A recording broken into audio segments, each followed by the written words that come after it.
couple of call-ups this week. Baty was certainly the guy who got my attention, and we did talk about him earlier this spring. Had a big spring training, as you said. Probably could have made the team. They had reasons for sending him down, but we thought the handoff could come quickly.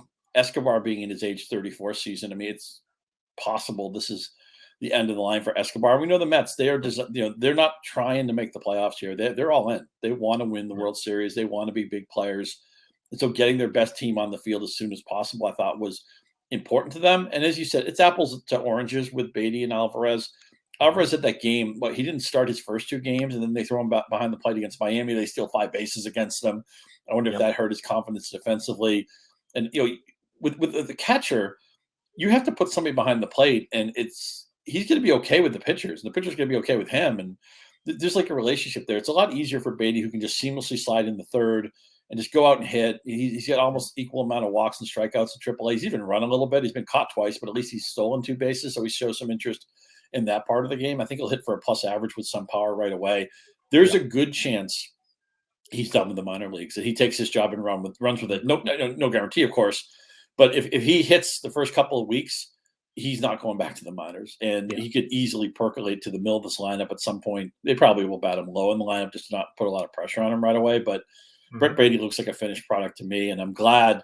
I had stashed him and talked about stashing him, and then he hurt his thumb, and I'm like, oh God, why do I say nice things? We talked about him on a Monday. I wrote about him on a Tuesday. He was hurt that Tuesday night. Thankfully, the thumb injury wasn't a big deal. It hasn't hurt him at all. He just looks like he's outgrown the minors. So this looks like a plane taking off to me. I know development is not always linear, and who knows, maybe he'll go 3 for 21 out of the gate, but I think he's ready to make the Mets, and he'll be here the rest of the season. So it's one thing to say, Baty should be picked up everywhere, which I agree with.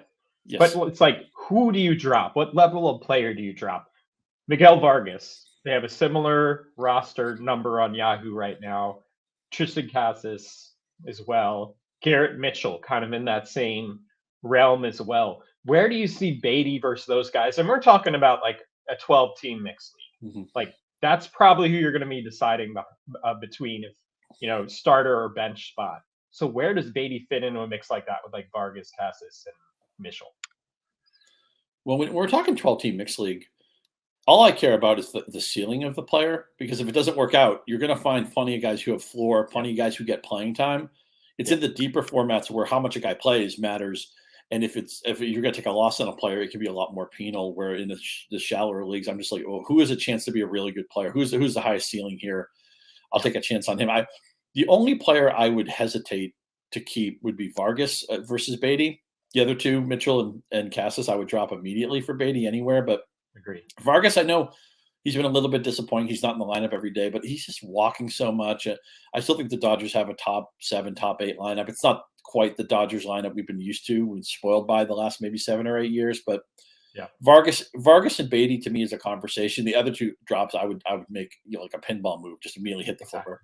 I agree.